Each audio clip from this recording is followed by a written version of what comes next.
Okay, hello everyone. I think we are live. Let us know if you can hear us. Drop us some comments and yes, say hello. I see. There's no comments yet, so let's double check that everything is fine. If you can hear us, maybe drop a line from where you're listening. And we see there's no comments coming, so just need to check that everything is fine. Just give me a moment. Yes, I think everything is showing. So, well, everyone, great, loud and clear. Thank you, Piotr, for saying hello. Perfect. Hi, Marta. It's great to have you here. Before we get started, let us know where you're listening in from. And we have quite an international crowd here. We have Agnieszka from Warsaw in Poland, Prachi from the West Coast, the Bay Area, and I'm here from Spain. So where are you? From Netherlands. Hi, Carolina. We have Olaf says hi. Also, drop us a line. Are you a product manager? If yes, where do you work? If no, what do you do? What? Chicago. Wow. Cool. Great to have you. See quite a few people coming in. We have someone from Gdańsk. So yeah, I think it's time to get started. Well, welcome again. Welcome to this webinar organized by Dare IT. For those of you who don't know me, my name is Natalie. I'm the co-founder of Dare IT. What is Dare IT? Dare IT is an impact business. We are working to increase the representation of women in the IT industry across all levels of seniority. We run a community of more than 6,000 like-minded women who come together to share knowledge, support each other, and network. And we run several educational initiatives such as this webinar today for you. I encourage you to join our Facebook community, Dare IT community. I will share the link later on. And also to subscribe to our YouTube channel so that you can keep updated with the newest content. Again, I will share the link in a moment. All right, so today we are here to talk about product management.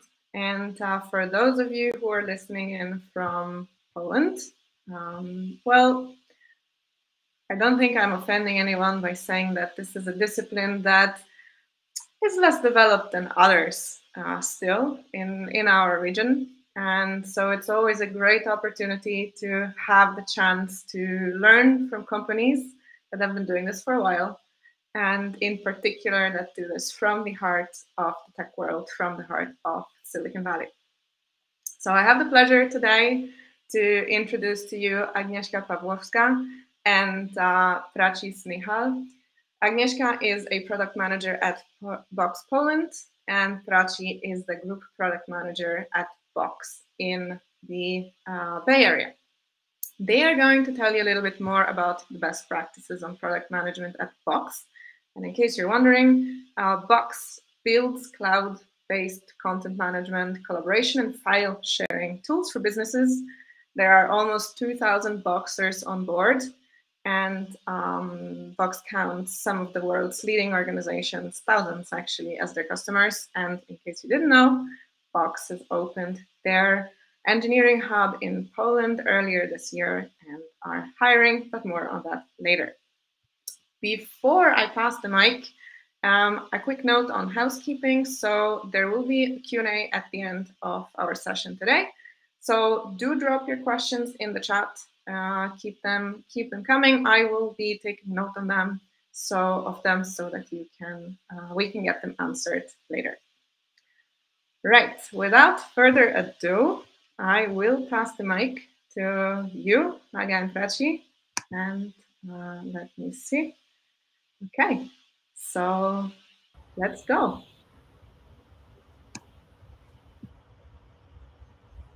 Hello, I hope you can hear me all loud and clear. So we are going to start with our presentation for today. And this is the agenda. So first of all, of course, we will introduce ourselves, Prachi and me, and then we will move to the topic of our today's meeting, being a product manager in a VUCA world, and eight best practices towards VUCA Prime, and also Silicon Valley company from a perspective of a Polish PM, which is in this case me. So a small intro. You can see here like two lines. One is rather straightforward, the other one not so really. And probably you will know the sense of these lines after our intros. So Prachi, maybe you could start. Yeah, just to clarify, I'm the straight line. Hey guys, I am Prachi Snehal. I'm the group product manager at Box, and I lead the enterprise products here. And Aga and I have worked together since early this year, and it's been amazing. Before Box, I was product manager at Uber, and before that, with a small startup called 2B, which got acquired by Fox Media. I'm also an MBA and an engineer. So that's where the straight line comes from. So just wanted to point out that there are different ways to become product manager, right? In the whole tech world. Mine was very straightforward, conventional way. My dad is an MBA and an engineer, and then my career mirrors his exactly. So as an engineer, after my undergrad, while I was coding, I was also thinking, very curious about the business side of product development and, building a business. And that's when I decided to do my MBA and, moved into product management. And I've been doing that for about 7 years now. And talking about conventions, Agas is what convention is not. Aga? Yeah. So as you already know, I'm also product manager at Box Poland, and I'm responsible for enterprise admin scope. And I previously worked as product owner in various SaaS and fintech companies.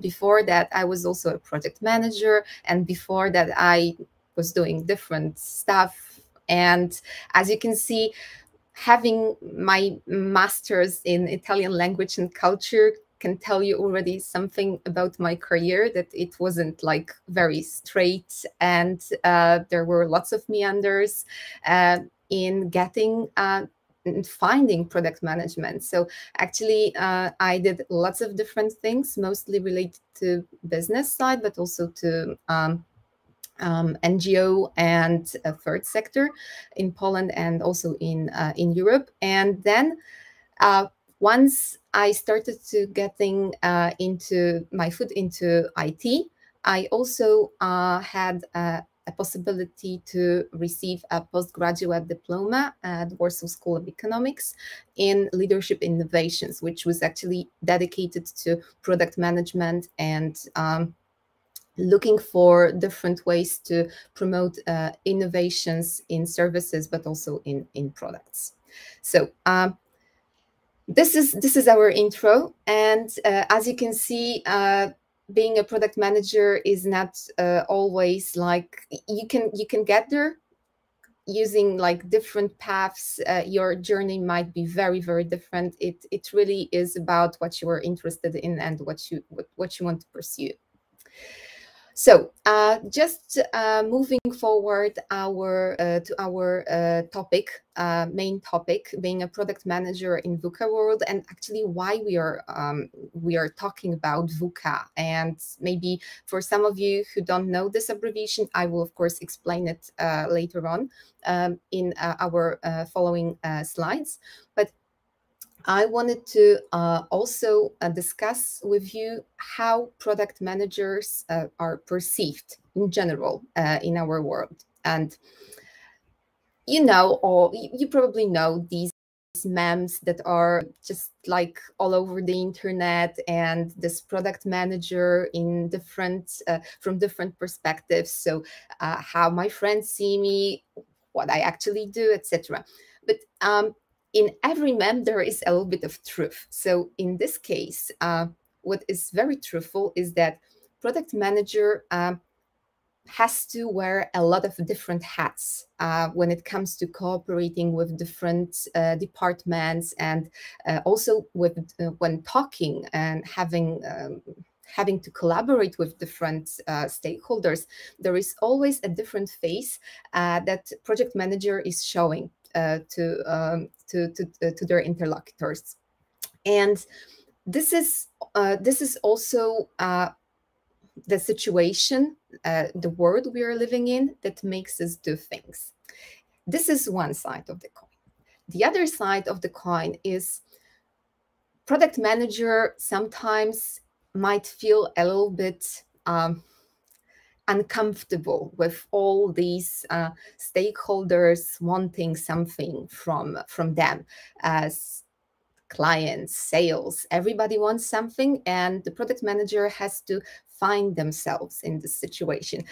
But like all situations, they can have their advantages and disadvantages. We can actually work towards making the situations simpler for us.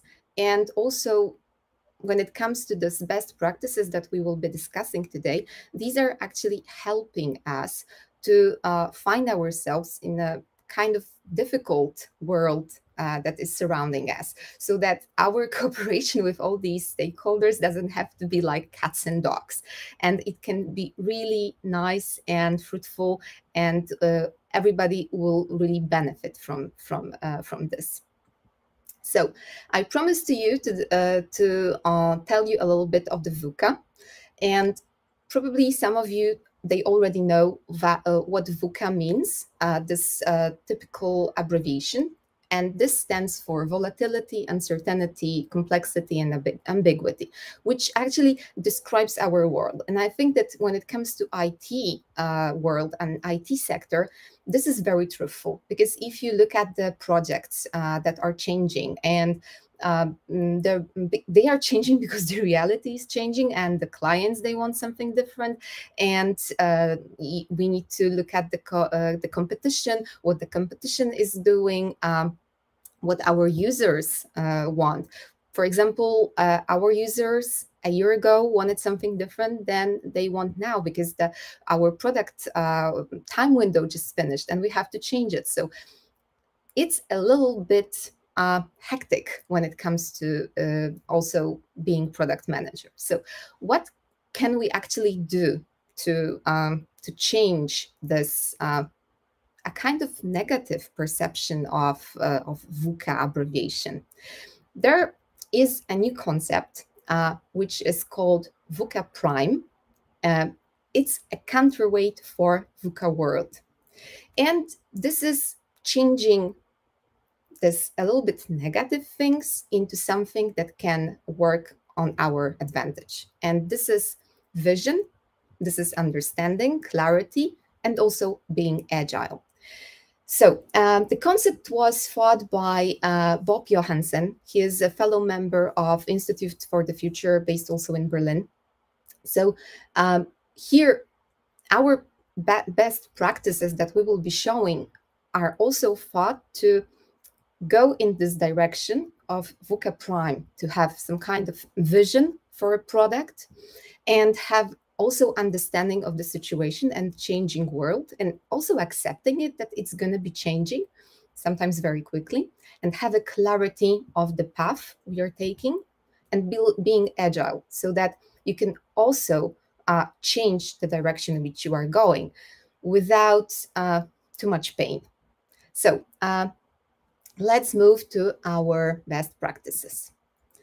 So number one, this is focus on what's important. I know that it might seem quite obvious to everybody, but it really is important, and it's like a basis for everything that we will be talking about today. So you really need to focus on the features that you are delivering within your product. So you have to focus on your product, what kind of features this product should bring, but you need to look on the other side of the same coin. What advantage will these features bring to our customers, to our clients? So on one side, you have to be focused on product, but on the other hand, you still have to be focused on your customers. Because, for example, here you've got this, I think, quite nice photo of fridge, perceived from two different perspectives.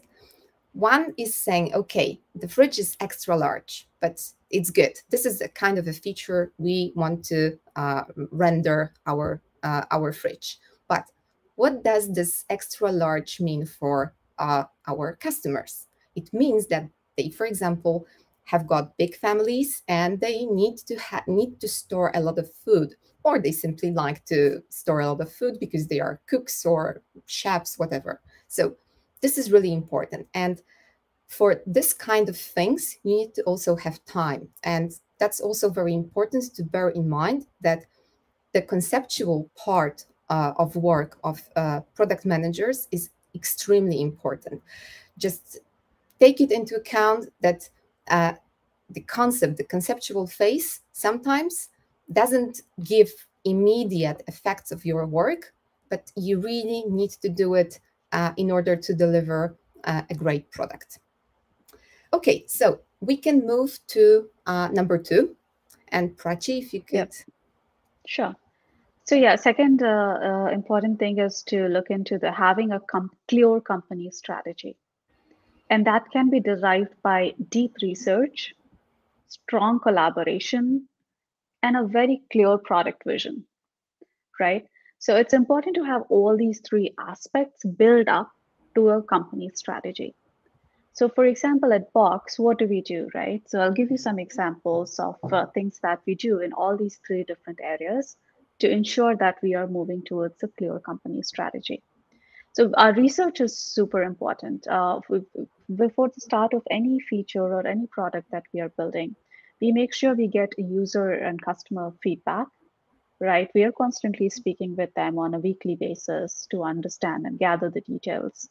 We are also we have something called a Pulse user voice, where essentially we collect all the feedback that customers are giving us, along with the Zendesk and support tickets, etc.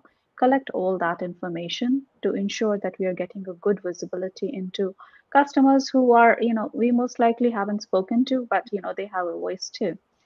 And then we definitely continue to, like every company, we do the market research, competitive analysis. Those are pretty standard. And one, maybe not very different, but something that we are proud of is doing the user experience sessions with our customers.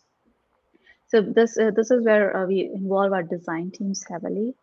And we draft these user experience sessions for our customers, and we walk them through all our, the plans that we have for next year. For example, we are going through our next year planning right now, and we gathered all that data, all that information to come up with the comprehensive research analysis, right? And then we take that and we get into our collaboration phase, where we are really working closely with all the different teams, not just product and engineering and design, but also everyone who will be impacted by our product development, which is essentially the whole company. And that is sales and marketing and customer success, product support. We bring them all together and we have these detailed discussions about what we are going to build, why we are going to build, etc., and gather their feedback as well. And last, but obviously not the least, is having a clear product vision.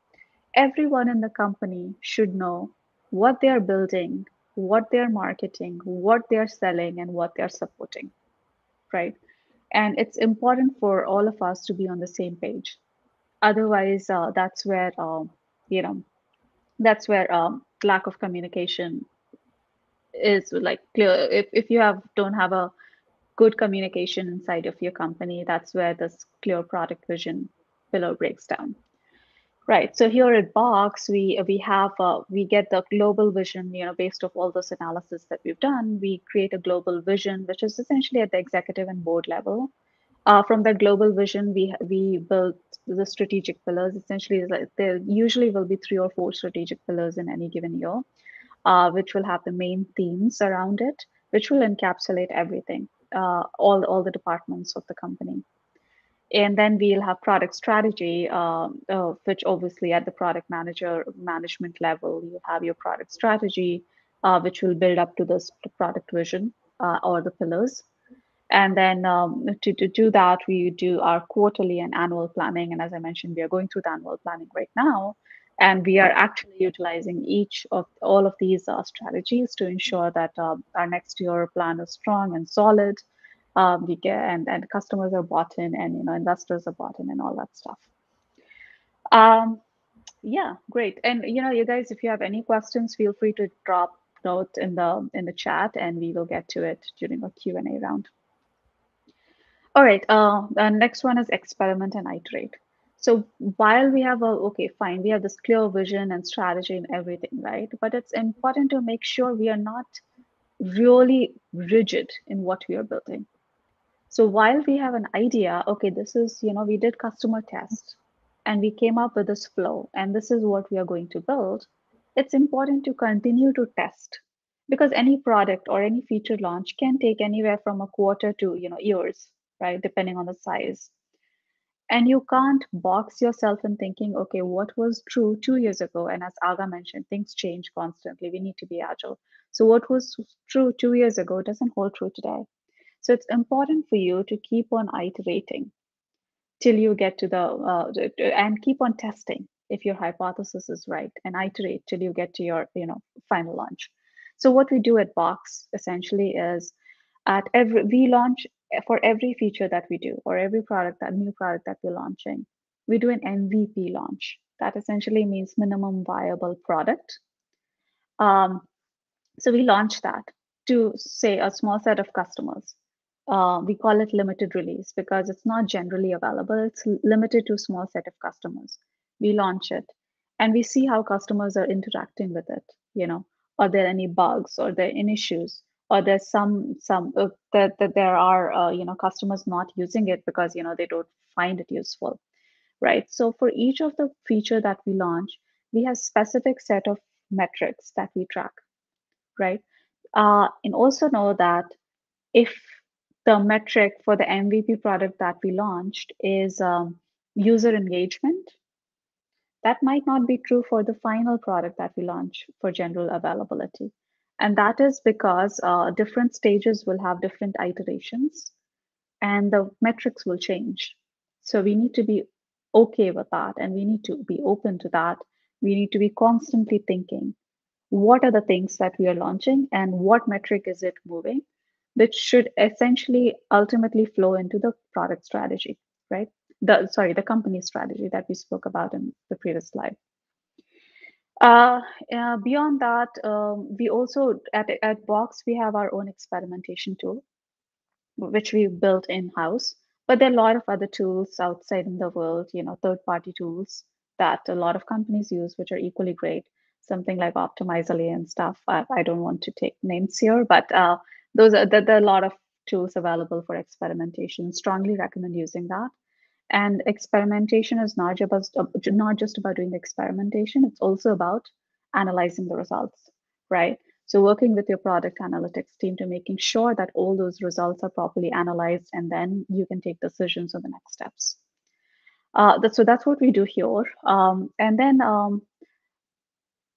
this is like for external products that we are launching for our customers. Internally too, we do a lot of iterations and experiments, right? For any new tool that we want. For example, right now at Box, we are evaluating a new product, what do you call it? Product management tool, essentially road mapping tool, sorry. And for that road mapping tool, we are following the same principle that we do outside for external products, right? We are launching it to a certain set of people inside of the company, doing the same things, evaluating it, looking at how people are using it, getting the feedback, and then iterating on it. So basically, it's in our bones, right? It's inside of us as a company culture to experiment and iterate.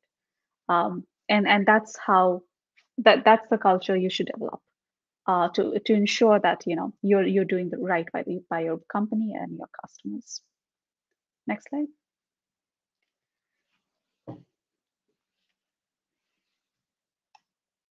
The next thing is source product ideas internally and externally.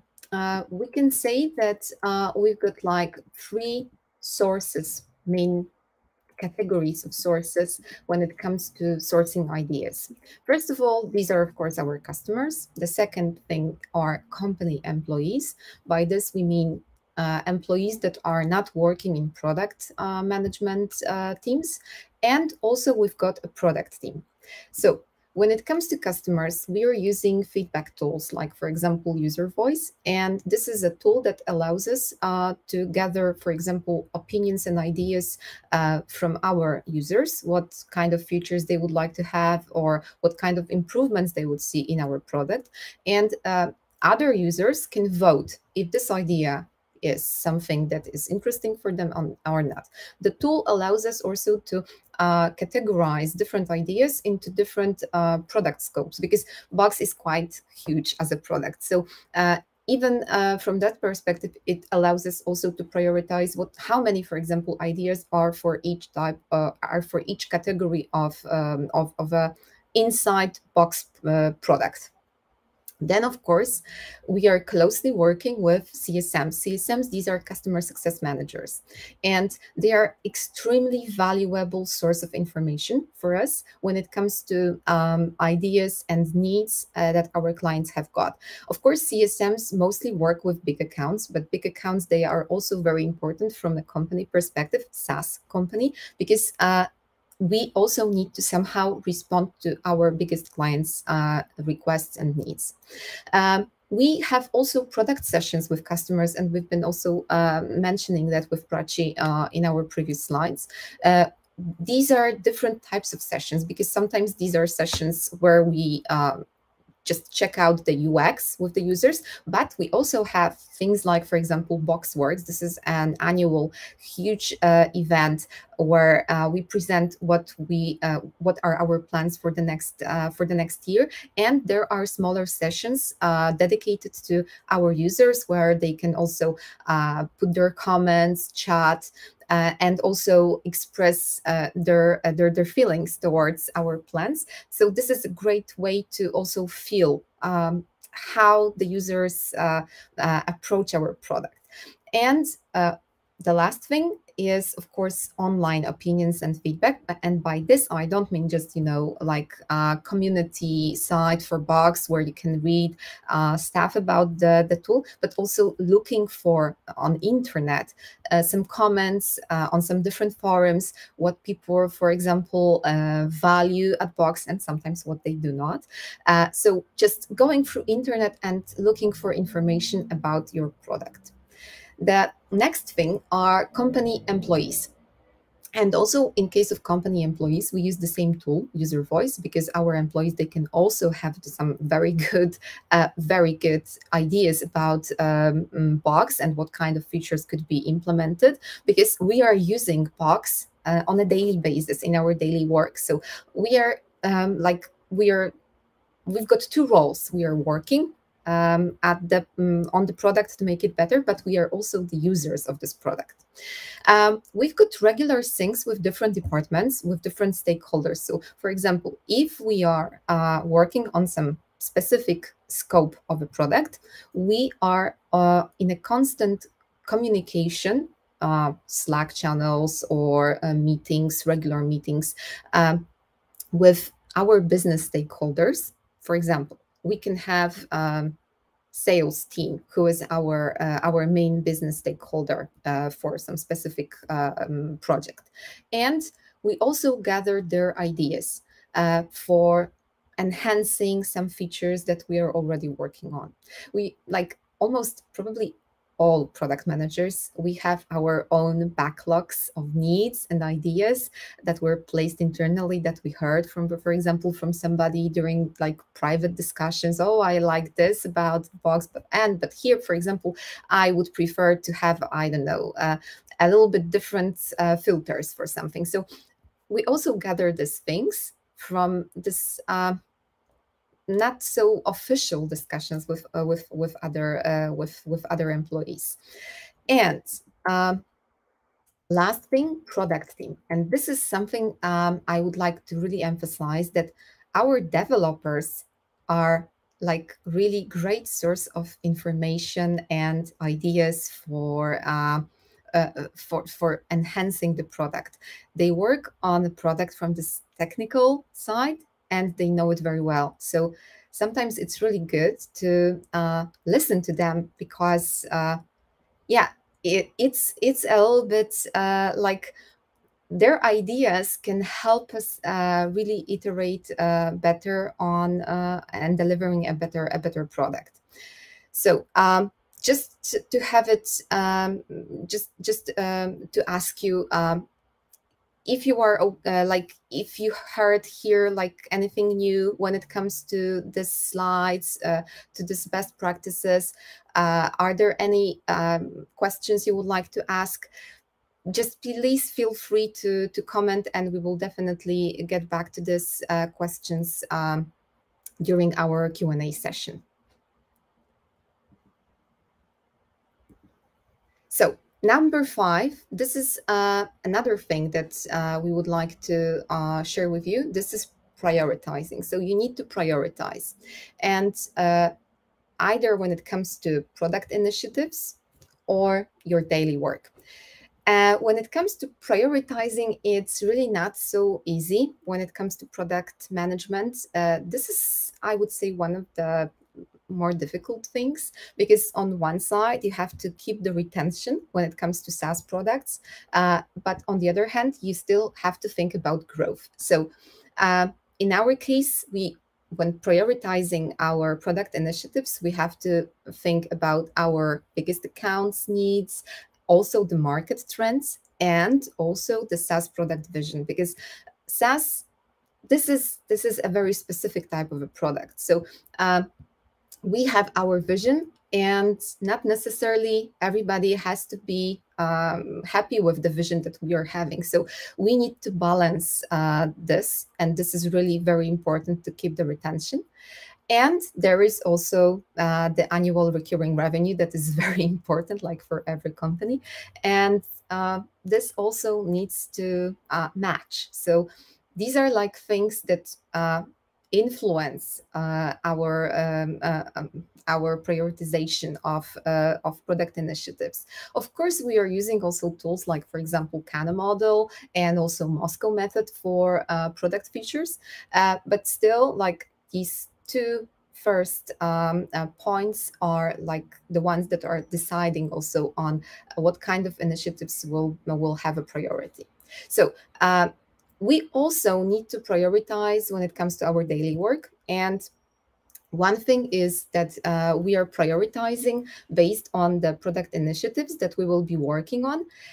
The other thing is that if you are doing a couple of different projects within your product scope, you also, of course, your working hours are somehow limited because the day is limited. So it's good to also have some help how to, for example, prioritize contacts, calls, meetings with different stakeholders. And for this, what is really nice is this RACI or DASI matrix, and the name depends on the company that you are working for and the style of the company that is using this. So RACI stands for Responsible, Accountable, Consulted, and Informed. So thanks to this matrix, you can decide which people in your company require a little bit more of attention, and which may be a little bit less.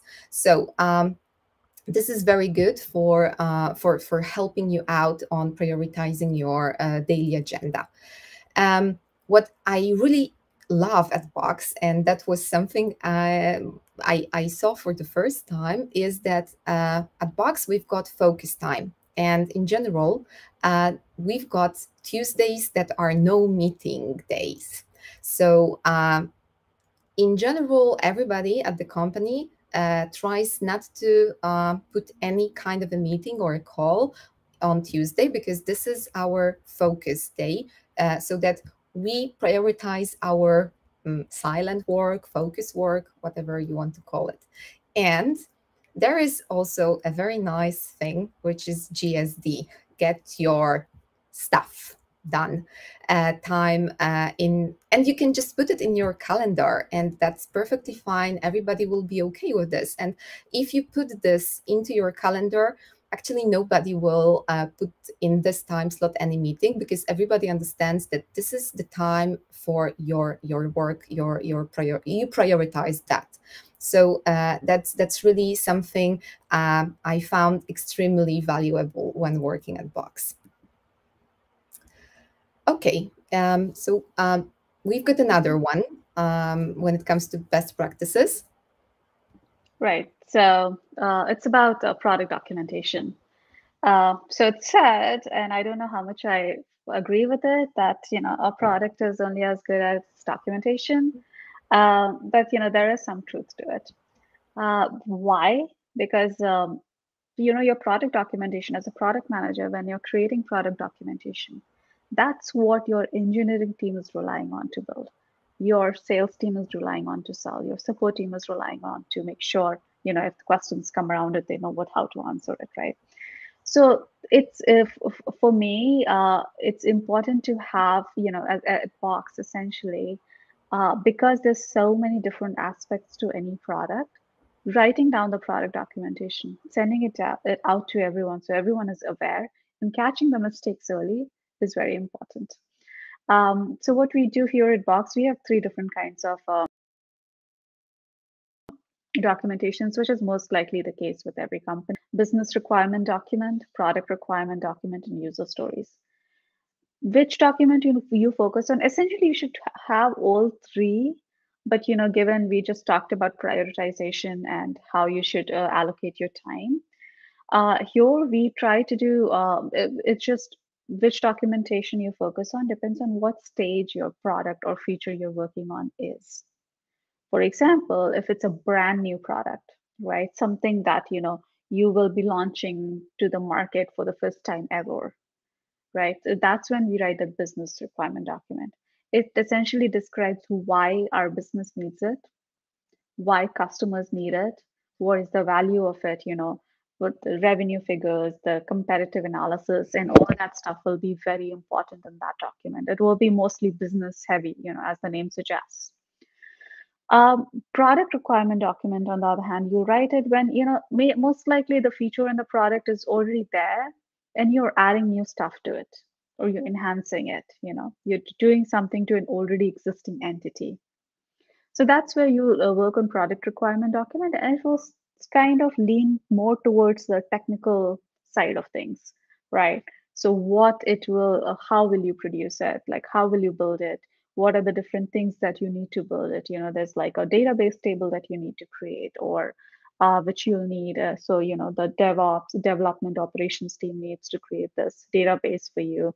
And then this is, you will do the backend stuff like this, and you will do the front end stuff like that, more of, more of the internal workings of the feature itself. And lastly, user stories. So that's essentially, that flows across, it cuts across both BRD and PRD. And it talks about just, as an end user, what will the flow look like for them? That's where you'll do your segmentation, right? You will also work with design to come up with these mocks, which you will essentially test out with your usability studies and with your customers, right? So so these are the different ways, and you will build product documentation. And yeah, equally important, all of them. It just depends what place you are in your development cycle.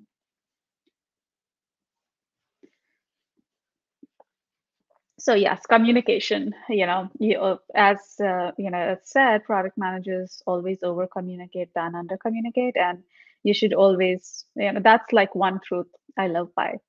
If I have to tell my boss, something, and I feel like he might not have registered it, or I don't know if he registered it or not, I will go and tell him again.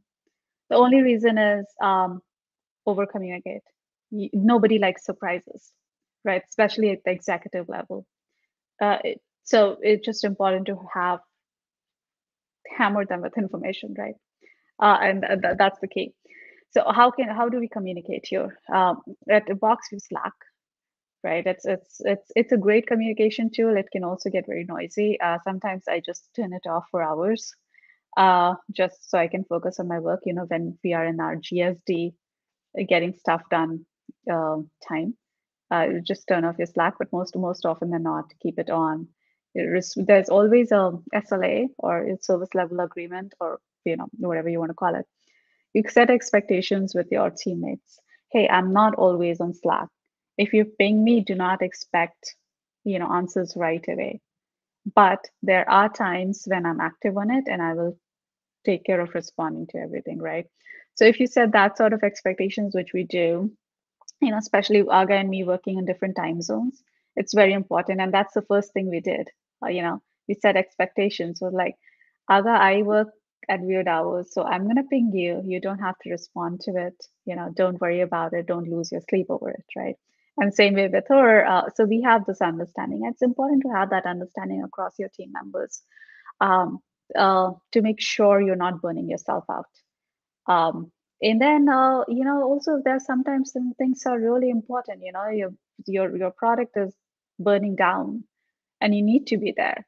So those are the times when you should have set up certain channels which are only for urgent issues, right? Only when like nothing is working. All, for example, I lead reports, right? So reports is my responsibility, all admin generated reports. So if admins are unable to generate reports, that's a red light, and we need to go, and I need to go in and step in. So there are channels which are made specifically for these urgent P0 issues, right? But we have, beyond that, we have Zoom, of course, and we also work in the collaboration tools, which we found in the remote environment. It's been super helpful. Things like Miro and LucidSpark. And then we also have feedback tools constantly, where we, when we are doing these survey, where we do these all hands and, larger meetings, having surveys to make sure that the meetings that we did are useful to our attendees or not, and based on the responses that we revise or cancel it or continue it, right? We also work on, it's important for us, sometimes in the build org at Box essentially is product and engineering. Sometimes we get too involved in our own little world without going out and getting to know different departments, right? So it's important for us to talk to them. Sometimes they have brilliant ideas. Aga and I are working on a support project right now, where we're trying to enhance support at Box. And oh boy, the ideas that our support team has is amazing, and we've been so impressed. It's just that if you don't talk to them, you don't get those ideas, because you're living in your own little world. And then, just constantly meeting customers and end users is equally important, which we do. That's kind of a religion here at Box. We have to, we have to get for every feature we want to build, we need to get customer approvals, or not approvals, but customer opinions, I would say. And lastly, we want to keep your team close, right? Have regular updates with them. At Box, we have, I think, we used to have like all these meetings, but then we decided to streamline all our meetings, our group meetings, to be more efficient and to be conducive to Polish time. We decided to move them all up from like Bay Area. It's in the morning for us. So we do like 3 meetings a week in the mornings. 2 of them are stand-ups, where like, what are we building today? What are we working on, etc., etc. And then meeting in the middle of the week. I think it's Wednesday or Thursday, which is about, it's called Team Tiger meeting, where we talk about in general, if there's some big architectural issues that we saw or changes that we want to make, or if a presentation that, Aga and I want to make from product side, right? Or, get feedback from engineers. What do you guys think about this? This is a half-baked idea, but we'd love to hear from you, kind of a meeting. So it's kind of a brainstorming meeting. So it just keeps the conversations flowing. And even though we are all remote, it doesn't stop us from innovating, right? Because that's the key concern that we've seen with most of the remote environment is, innovation has stopped.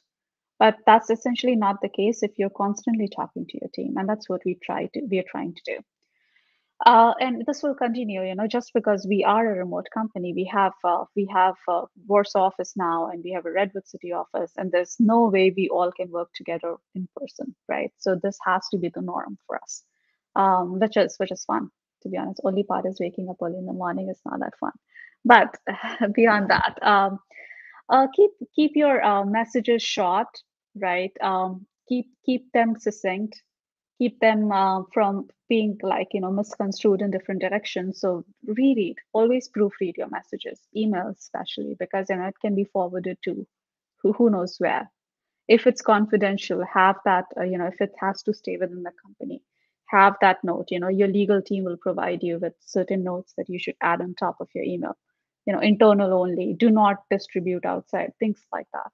Have those, follow those rules. This is not hard to learn. It's just, and very easy to follow. It's just that sometimes we are, it's good to spend an extra minute on your emails. Oh, yeah, that's about communication. I'll stop there. I communicate too much. Okay, and last but not the least is the performance. This is my favorite slide. Why? Because anything you do, if it's not measurable, if you can't show value of it, you just lose a lot of your hard work by not being able to show what you actually did in terms of metrics, right? And that's what brings me to the performance metrics. Two types, one is called OKRs and one is called KPIs. If you've not heard of it already, OKRs stand for objective key results, and KPI stands for key performance indicators. So OKRs are, this terminology was created by Google a long time back, and I feel like now every company has adopted it. It essentially means you should have objectives which are measurable, right? So it can be different, you can measure it in different ways. So one way can be, you for example, you launch a feature, you set the OKR that I want, to increase the retention number for my product, and hence I'm launching this feature. So that feature should, how it's impacting your retention number, you should be able to measure, right? So that's like a long-term vision, objective kind of a measurement that you'll do. There are also other kinds of measurements which you can do, which relate to, which are metrics for that particular feature. So, while retention is a long-term metric, you can't measure retention in a day, right? You have to wait like months to see the actual results of that retention. But you're also doing your, your iteration and experiment, right? Which we talked about, where you want to keep on continuing to improve on that product. But how do you do that if you can't measure it? Because retention is going to be like, you're going to get the results 6 months from now. That's when you set up these KPIs, smaller metrics, which is, you draw up some hypothesis. For example, I'm launching this feature called onboarding, right? Where I'm trying to onboard my users on the platform by showing them certain cards, etc. I know my hypothesis is it will improve retention 6 months from now, right? For these admins who are seeing it today, will stay with us 6 months from now. But I can also hypothesize that, okay, this retention number will get impacted if there is more engagement on my cards, on my onboarding cards, or if admins are, or if the users are clicking on these cards, then it will lead to more retention. So I can start tracking those, right? And then I can see, okay, some cards are getting more clicks, others are not. So can we switch out the ones which are not getting clicks replace it with something else, and things like that. So there are a lot of ways in which you can actually have a measurable impact on your product by just by making sure that you are having the right set of tracking from the beginning, right? Because at the end of the day, if you're not tracking it, you can't get any numbers, and then you will not be able to arrive to your OKRs. So I'll stop there, but quickly, OKRs are very important. You know, for if you are a product manager already, you should be instituting this in your, product development, product PRDs, if you will. If you are an aspiring product manager, this again is something you should read up on. Very important, and it really it will hold true throughout your product management career. Okay, so I think that we've finished the part dedicated to our best practices that we wanted to share with you. And there is just our last part related to seeing Silicon Valley company from a perspective of a Polish PM. And when it comes to this part, I'm sure we all know this picture, the series, and probably when we are thinking about Silicon Valley company, this is the first image we would have in mind. Of course, it's not like this, but it's really something that is also about being really very well prepared for example, new employees from like different countries. And I was one of the first product managers onboarded in Poland. So it was also, from my perspective, some kind of cultural experience, because when I came to Box, I found this. A lot of things, really, a lot of them, like all this information, because Box is a huge product. It's really very, very, very big. And when you get to know this product, you always learn new things. So I thought that maybe it's gonna be a little bit difficult to find myself in this environment, but no, it really wasn't, because the onboarding process was like, for example, something so well prepared. Like everybody knew that I had this meetings that I had to attend to learn the product during live sessions, but there were also online self-learning courses that this paths that I should follow to learn also what kind of departments are at Box and what they are responsible for. What I really enjoyed was that I was new, so I got a list of people that I should meet and greet, just to know with whom I would be probably working in some time. And everybody, like really everybody, was able to find time for me for this meeting, because everybody knows it's culture. It's really in it's cultural thing that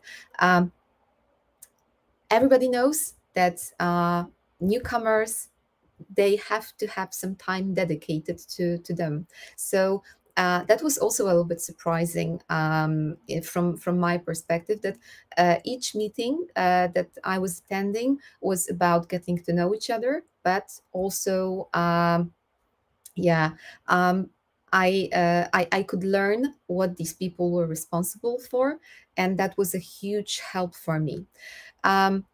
I was also impressed by this cultural diversity that is really cherished at Box, about different initiatives. So it's not only about, work and building a product, which is of course very important, but like there is also this side of the company that respects that everybody comes from different backgrounds, and everybody needs to be respected for their own things that they are doing, their choices, etc. And everybody have their own lives. So that was really also very, very interesting as a kind of cultural experience. And I have to say that what I'm still under great impression is that at Box, it's all about teamwork. So there are no cats and dogs, but it's really teamwork. And for example, if there is, when we are having a release, you've got really a lot of different actors who are responsible for their part, and everybody is covering everybody's back. So that makes you also feel that if something goes wrong, there will be people who will definitely help you to figure out what to do in some, let's say, more risky situations. So it's so every success is a teamwork, and that's something I think that was the most important and impressive to me. And with this, I would like to thank you for attending this presentation and listening to us. And I know that we should have some Q&A session now. Yes. Thank you, Aga. Thank you, Prachi, for your presentation. I have a lot of questions myself that I want to ask you, but before we go there and before we go to the questions in the audience, so first of all, if you have any questions, please post them in the chat so that we can, or that Aga and Prachi can get to them. So keep them, just post them, and we'll get to them. In the meantime, as mentioned earlier, actually Box has opened their office in Poland earlier this year, and I know that you are recruiting for a variety of different roles. So if anybody is interested, please check out the website, and I'm sure that you can also connect with Aga and Prachi if you're curious or if you're interested in particular about product management roles. Yeah, just to put that plug in, we are hiring. We have a lot of open headcounts for engineers and product managers. So definitely check out our LinkedIn posts on Box. Yeah, and some are for our team of engineers, so you get to work with us.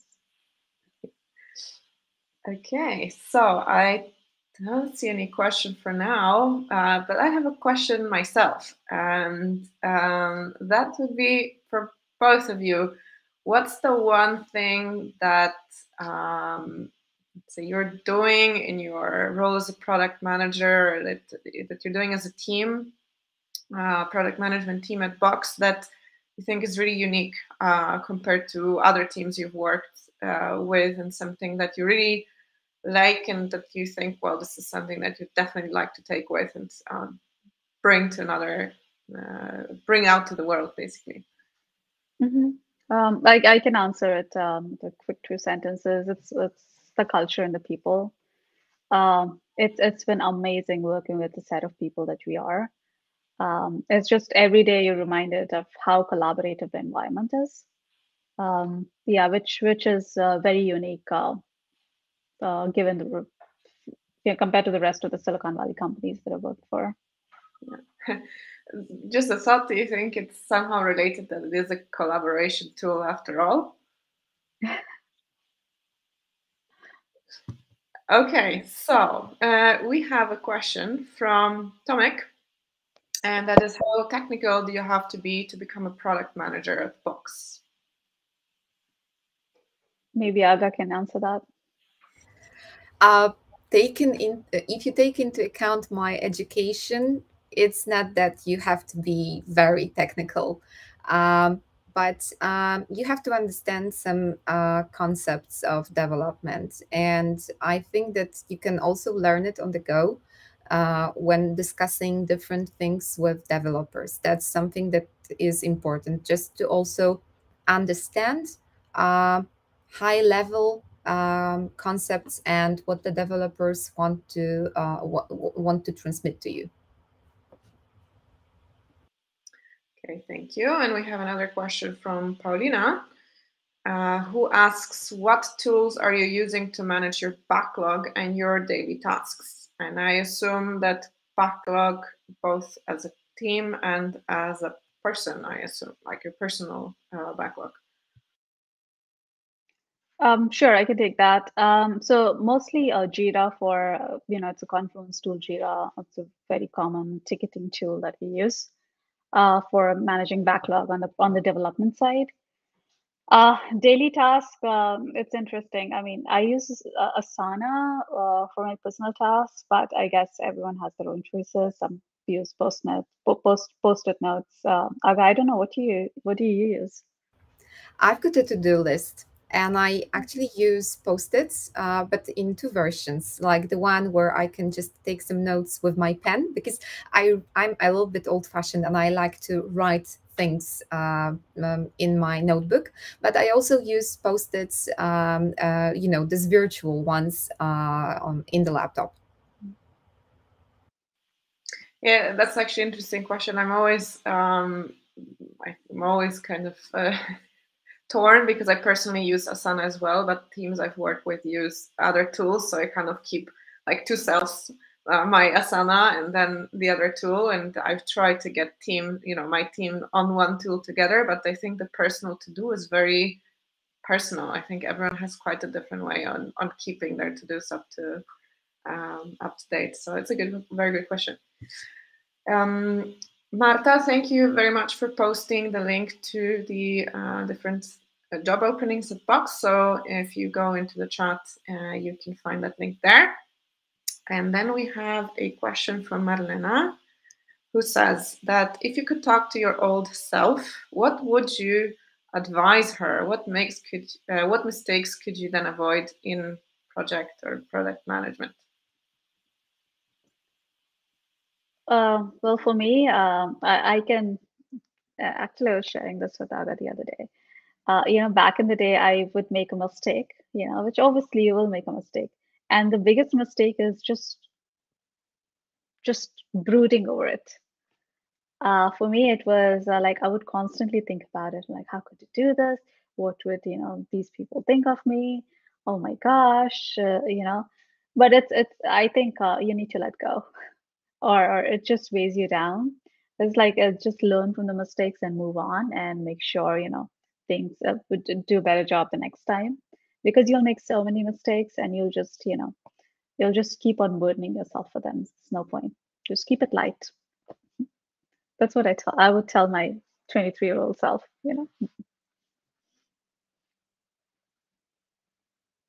Aga, how about you? What would you tell your old self?